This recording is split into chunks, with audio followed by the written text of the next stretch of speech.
kuliah manajemen pendidikan. Adapun sub materi kita itu adalah manajemen pemasaran pendidikan. Untuk tahap awal kita absen dulu ya. Kalisa Humaira, Rizkan Amalia, Susan Salsabila, Mana Wasalma Wasalwa, Syakila Faiza,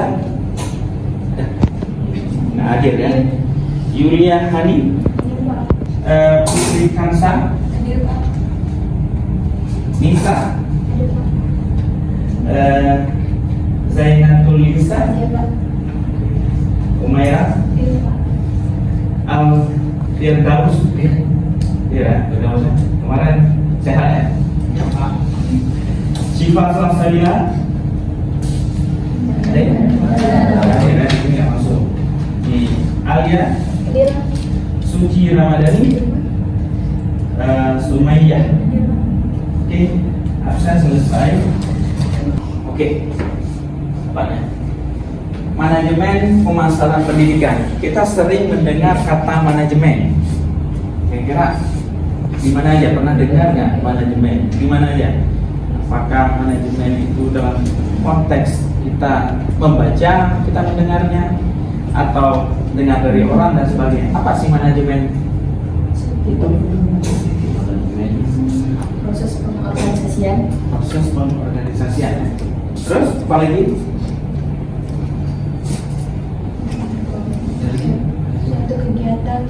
Suatu kegiatan. Apa lagi? Pengaturan, pengelolaan, apa lagi? Pengendalian, evaluasi untuk mencapai suatu tujuan secara efektif dan efisien. Pernah dengar? Sering kan? Sering. Oke. Kita bahas hari ini adalah manajemen pemasaran pendidikan. Yang pertama, indikator pembelajarannya adalah kita lihat di sini. Oke, memahami manajemen pemasaran pendidikan itu, terus menjelaskan tentang konsep pemasaran pendidikan, menjelaskan tentang langkah-langkah pemasaran pendidikan, apa saja langkah-langkahnya. Oke, pada slide PowerPoint ada beberapa kompetensi yang diharapkan. Yang pertama, untuk mata kuliah manajemen pemasaran pendidikan itu satu, konsep pemasarannya. Gimana konsep pemasarannya tersebut? Terus proses manajerial pemasarannya. Yang kedua, yang ketiga adalah realisasi pemasaran pendidikan.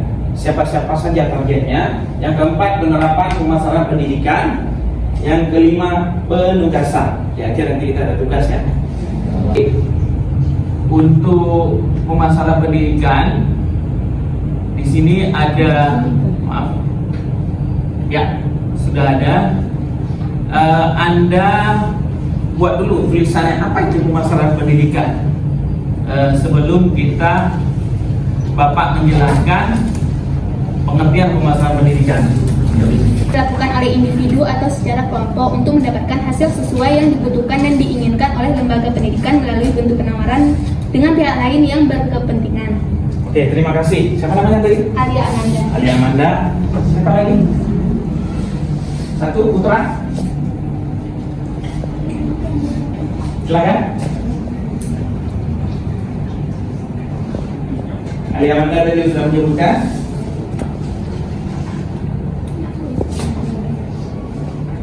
Ada lagi yang lain? Kira-kira?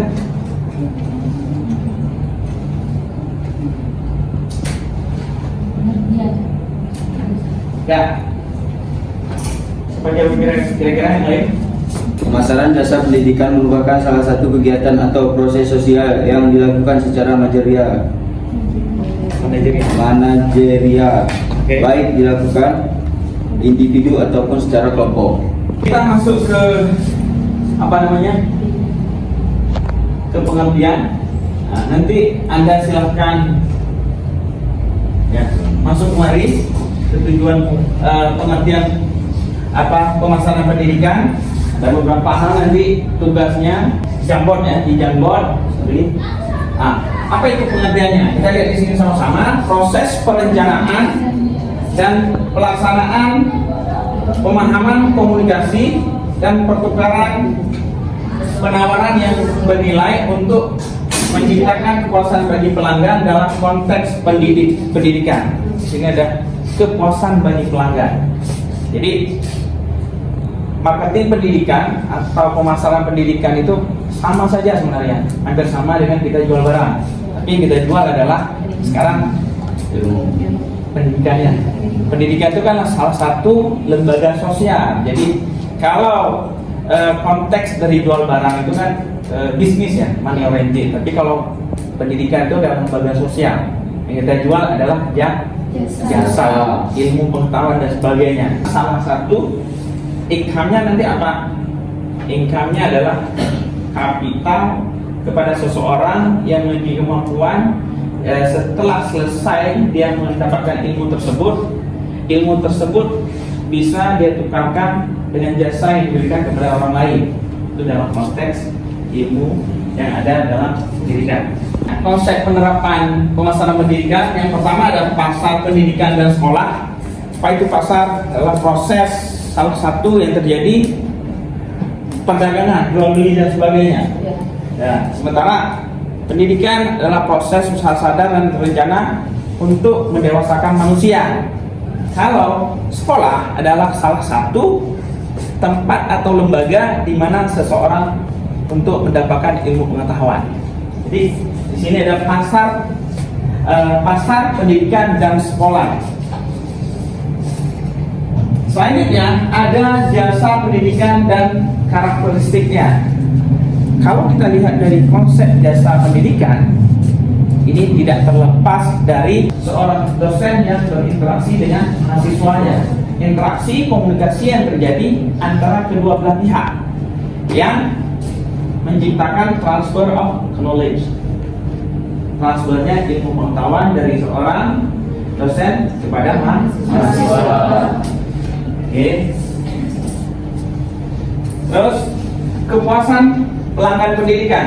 Bagaimana kita melihat konsep dari pemasaran pendidikan? Itu adalah kepuasan pelanggan pendidikan. Bagaimana yang disebut kepuasan pelanggan pendidikan? Kepuasan pelanggan pendidikan adalah seseorang itu merekomendasi lembaga pendidikan tersebut kepada yang lain. Misalnya nih, kita di sini kuliah, Anda ketika pulang kampung ditanya kuliah di mana? Kan bla bla blanya. Ya, artinya hal ini ditularkan kepada yang lain bahwa nggak apa-apa, berarti ke depan nanti kuliahnya di sana, dia IPK-nya bagus, terus ilmunya ada dan sebagainya, penerapannya bisa dipakai di tengah masyarakat dan sebagainya.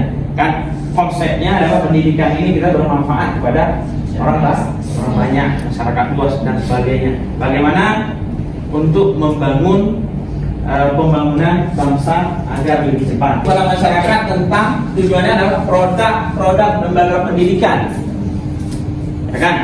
Yang kedua adalah meningkatkan minat dan ketertarikan masyarakat pada produk lembaga pendidikan. Bagaimana masyarakat itu tertarik pada produk pendidikan itu sendiri. Nah, artinya ini adalah salah satu ilmu bagaimana manajemen pendidikan itu sendiri. Next, berarti di sini ada membedakan produk lembaga pendidikan dengan lembaga pendidikan yang lain. Kita juga bisa memilih mana produk pendidikan A dan B, mana produk pendidikan yang bagus dan mana yang kurang dari segi sumber daya manusianya di situ, sumber daya gurunya, sumber daya lembaganya, organisasinya dan sebagainya. Selanjutnya menstabilkan eksistensi kebermanfaatan lembaga pendidikan di masyarakat. Apa itu? Ini salah satu.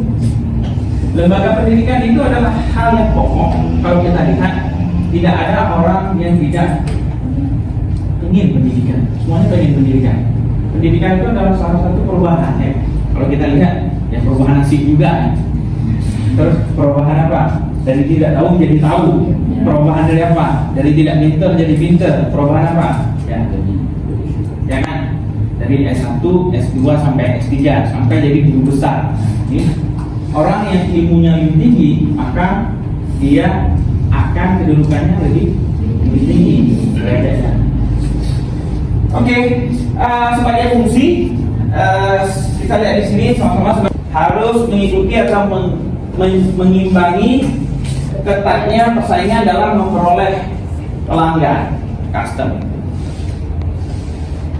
Kita sering mendengar ada namanya sekolah dengan akreditasinya A. Juga kita sering mendengar adanya sekolah dengan akreditasinya B. Biasanya kita pilih yang mana? Kenapa A? Karena lebih mutu, Lebih bermutu. Terus terfavorit. terfavorit. Terapalagi? Fasilitas. Apa? Fasilitas lebih unggul. Fasilitas lebih unggul, lengkap ya. Ya. Itu yang paling favoritnya, berarti sekolahnya harus A. Yang pertama, analisis pasar. Dalam proses manajerial pemasaran pendidikan itu ada analisis pasar. Apa itu analisis pasar? Analisis kelayakan. Misalnya kalau kita mau melihat siapa saja yang menjadi target kita, pasti analisis pasar. Nah, mungkin kalau kita mau jualan barang, tapi pembelinya nggak ada. Tapi analisis pasarnya, di mana kira-kira marketnya itu pendidikan itu yang pasarnya bagus.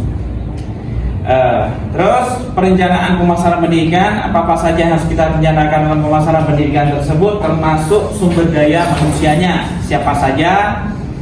Promosi sangat penting. Promosi bisa dilakukan dalam bentuk media sosial, ya kan, seminar, diskusi panel, ya, seminar dan sebagainya. Ini merupakan promosi.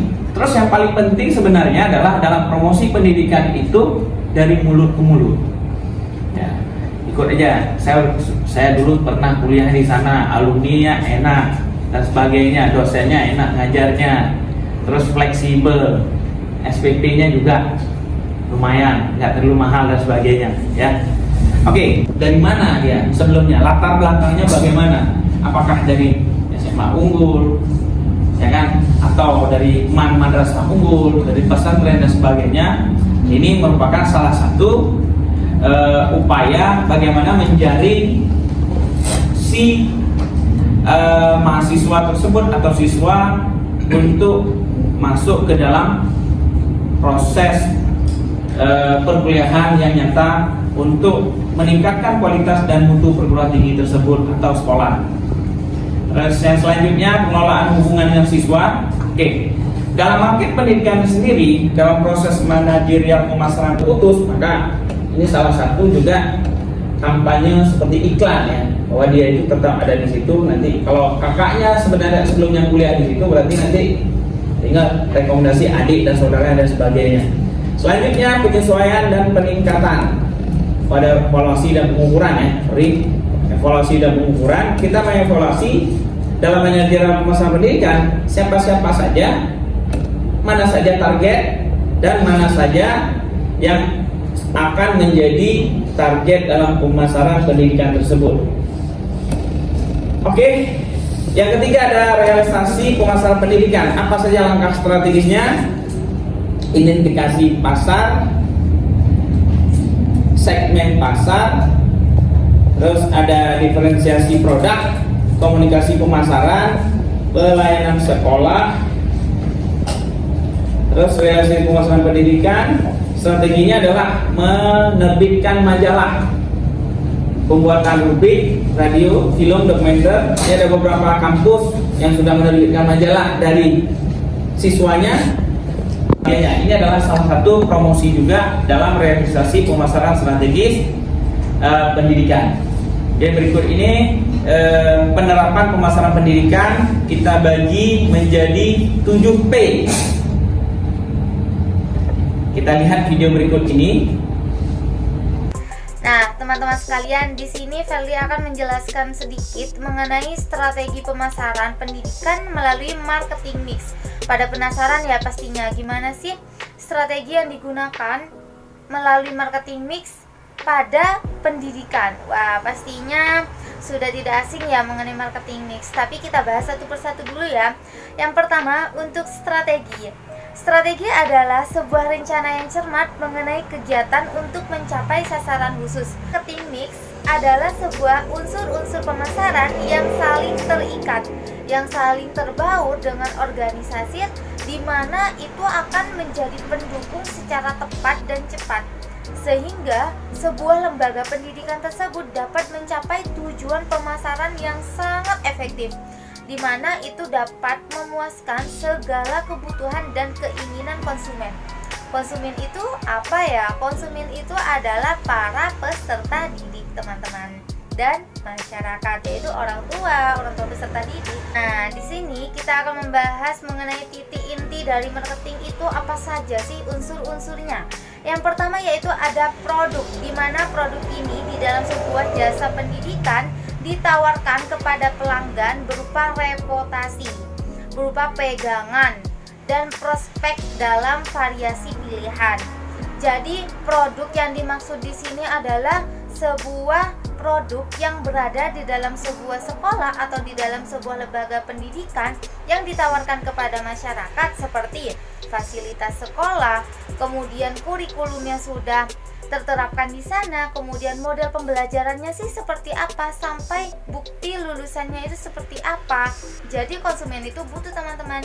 Jika semua hal tersebut dapat dijaga dan diperbaiki, maka secara otomatis masyarakat akan memilih sekolah tersebut karena sesuai dengan kebutuhan dan keinginan mereka. Nah, untuk selanjutnya di sini adalah price atau harga. Nah, harga, wah berarti penting ya teman-teman, bahwasannya harga ini adalah sebuah elemen yang berjalan sejajar dengan mutu produk. Wah, ada produknya. Apabila sebuah lembaga pendidikan produknya itu baik, maka calon peserta didiknya, yaitu siswa-siswinya, berani membayar lebih tinggi meskipun banyak sekolah-sekolah yang menawarkan harga yang lebih murah. Pada harga di dalam konteks jasa pendidikan ini, seluruh biaya yang akan dikeluarkan untuk mendapatkan jasa pendidikan yang ditawarkan, jasa yang bagus ya teman-teman. Untuk elemen harganya ini di dalam sebuah pendidikan itu dipertimbangkan, baik itu dari harga SPP, dari investasi bangunan, sampai harga biaya laboratorium yang akan kalian digunakan sehari-hari. Oke, yang ketiga yaitu place, lokasi atau tempat. Letak lokasi sebuah sekolah itu akan menjadi peranan yang sangat penting. Pada umumnya, para pemimpin sebuah lembaga pendidikan itu sependapat bahwa lokasi letak lembaga yang mudah dicapai dengan kendaraan umum itu akan sangat berperan penting sebagai pertimbangan pada calon siswa untuk memasuki lembaga tersebut. Demikian pula para siswa atau para konsumen menyatakan bahwa lokasi yang enak, yang tinggal jalan saja teman-teman, menentukan pilihan mereka. Mereka akan menyenangi lokasi di kota tentunya, yang mudah dicapai dengan kendaraan umum. Tempat lokasi sekolah yang strategis, tempat lokasi strategis yang umum, kemudian tidak dapat membahayakan siswa atau siswi, kemudian untuk mudah diakses, tidak bising, yang terpenting siswa itu nyaman dan orang tua itu akan mencari lokasi-lokasi yang tepat untuk anaknya. Nah, kemudian yang keempat yaitu promotion atau promosi.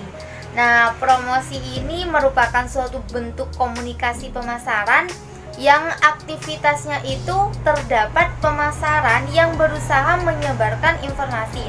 Biasanya promosi ini banyak menggunakan strategi-strategi banyak teman-teman. Yang pertama biasanya menggunakan media, di mana dengan media tersebut dapat mempromosikan sekolah.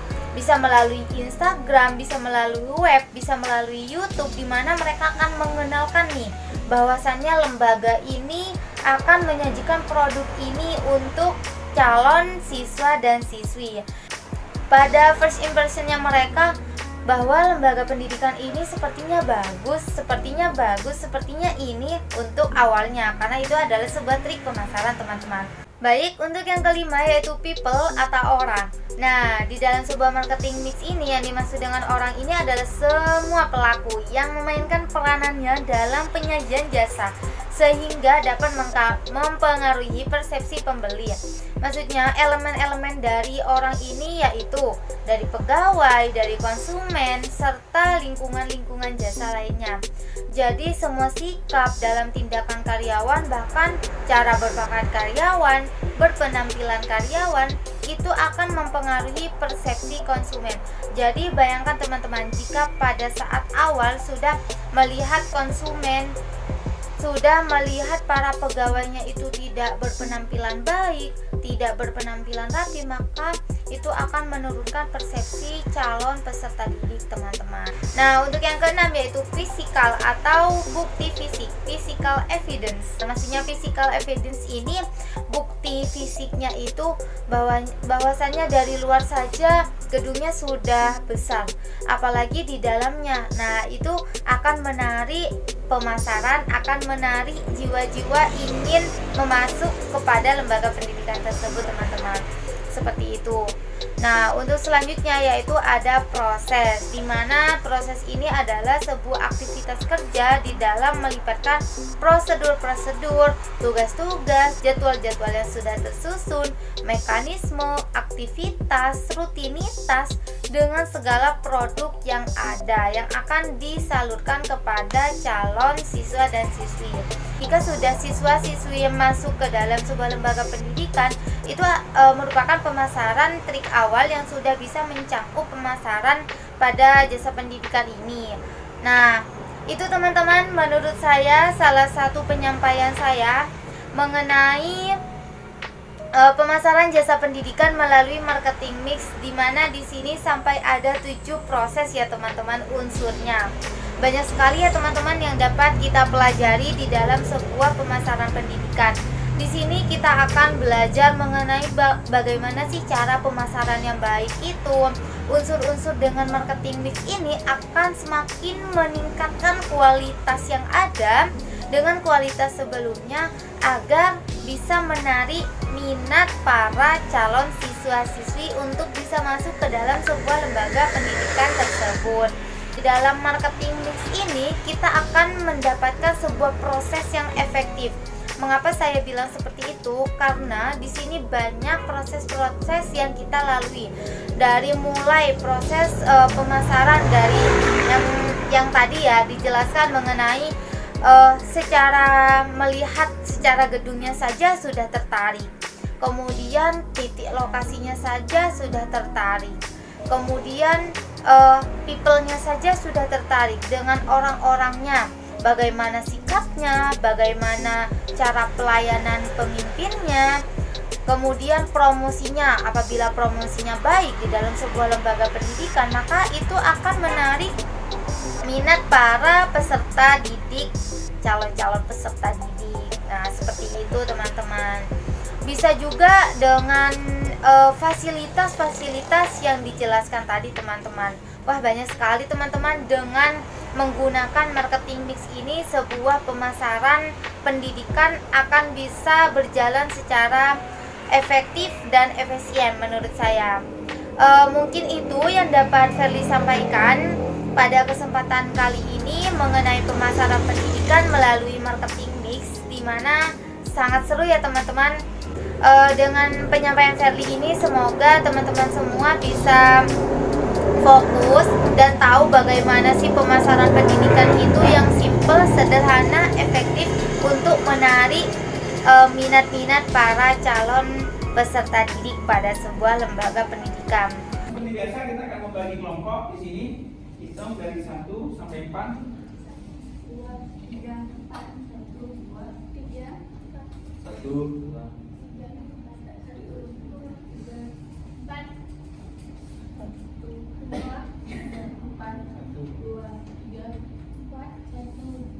Oke, kelompok dikeluarkan kertasnya. Kita akan membahas tentang 7P tersebut. P-nya saja. Yang pertama tadi apa? Produk ya, ya kan? Dalam kegiatan kelompok, maka kelompok 1 judulnya adalah tentang produk. Cari pengertiannya, nanti apa maksud dari produk tersebut. Yang kelompok kedua price. list keempat, kelompok ketiga itu udah, kelompok keempat promotion. Oke. Silahkan dikerjakan.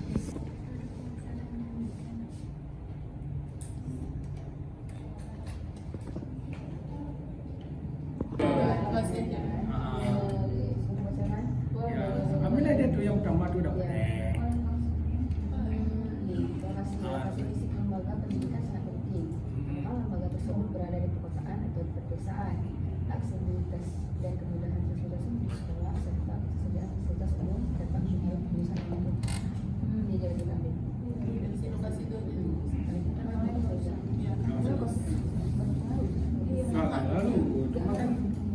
Baik, kepada kelompok 1 kita persilakan untuk membacakan apa hasil diskusi dari kelompok tersebut. Silakan. Untuk Kami dari kelompok 1 ingin mempresentasikan penerapan pemasaran pendidikan, yaitu tentang produk. Produk ialah suatu proses yang melibatkan kegiatan promosi dan pemasaran produk kepada konsumen potensial. Tujuannya ialah meningkatkan kesadaran merek atau minat dan keinginan untuk membeli produk tersebut. kelompok kedua, silakan. Siapa berbicaranya? Ya. Assalamualaikum warahmatullahi wabarakatuh. Saya merupakan perwakilan dari kelompok 2 ingin menjelaskan tentang penerapan pemasaran pendidikan dengan sub-price. Price merupakan jumlah nilai yang harus dibayarkan oleh konsumen berguna memiliki dan mendapatkan keuntungan dari sebuah produk atau jasa yang ditawarkan. Terima kasih. Assalamualaikum warahmatullahi wabarakatuh. Kelompok 3, silakan. Ya. Assalamualaikum warahmatullahi wabarakatuh. Kami kelompok 3 akan mempresentasikan hasil diskusi kami tentang penerapan pemasaran pendidikan dalam topik place atau tempat. Lokasi fisik lembaga pendidikan sangatlah penting. Apakah lembaga tersebut berada di perkotaan atau pedesaan? Aksesibilitas dan kemudahan transportasi menuju sekolah serta ketersediaan fasilitas umum dapat memengaruhi keputusan orang tua atau siswa yang memiliki lembaga pendidikan. Terima kasih. Terima kasih. Oke, kelompok 4. Kelompok 4, silakan. Siapa yang berbicaranya? Ya, silakan. Assalamualaikum warahmatullahi wabarakatuh. Kami dari kelompok 4 ingin mempresentasikan hasil diskusi kami tentang penerapan pemasaran pendidikan, yaitu promotion. Promosi pendidikan merupakan alat pemasaran jasa pendidikan yang dapat berfungsi untuk memasarkan dunia pendidikan yang meliputi membangun serta memelihara seluruh citra dan reputasi sekolah, membujuk pelanggan jasa pendidikan untuk menggunakan atau membeli jasa pendidikan. Terima kasih. Assalamualaikum warahmatullahi wabarakatuh. Oke, sekian dilakukan. Pada penerapan pemasaran pendidikan kita sudah dapat semua hasilnya dari produk, price, place, promotion, people, fiscal, evidence, proses, dan sebagainya. Ini merupakan 7P penerapan pemasaran pendidikan yang sangat penting dalam dunia pemasaran pendidikan. Selanjutnya ada beberapa sub penerapan pemasaran pendidikan. Yang pertama itu ada identifikasi sasaran. Siapa saja sasaran dari pendidikan itu sendiri. Terus penerapan posisinya, bagaimana penentuan posisi, pengembangan branding, pemasaran digital, konten pemasaran, program beasiswa dan bantuan keuangan, kegiatan promosi, pengukuran dan evaluasi, retensi siswa, kepatuhan dan etika. Sekian, mungkin di sini ada kesimpulan kecil. Pada dasarnya, setiap individu memiliki kebutuhan dan keinginan. Salah satunya adalah mendapatkan layanan pendidikan. Kebutuhan dan keinginan manusia dalam hal pendidikan perlu direspon oleh lembaga pendidikan dengan menciptakan produk-produk pendidikan berkualitas. Berbagai produk pendidikan yang ditawarkan harus memiliki nilai tertentu serta memberikan makna atau manfaat bagi pengguna jasa pendidikan. Dari nilai atau manfaat yang diterima baik secara langsung maupun tidak, pelanggan akan memperoleh kepuasan sesuai kebutuhan dan keinginan mereka. Beberapa variabel tersebut sebagai faktor terjadinya transaksi antara produsen dan konsumen dalam konteks pemasaran pendidikan. Maka tinggallah tugas untuk minggu depan. Ya, Anda bisa buat tugas di Padlet langsung. Mata kuliah kita manajemen pendidikan dengan tema kita pemasaran pendidikan pada siang ini. Maka tugas pun sudah Bapak share. Minggu depan akan Bapak cek untuk dikerjakan oleh masing-masing kelompok. Sekian, assalamualaikum warahmatullahi wabarakatuh.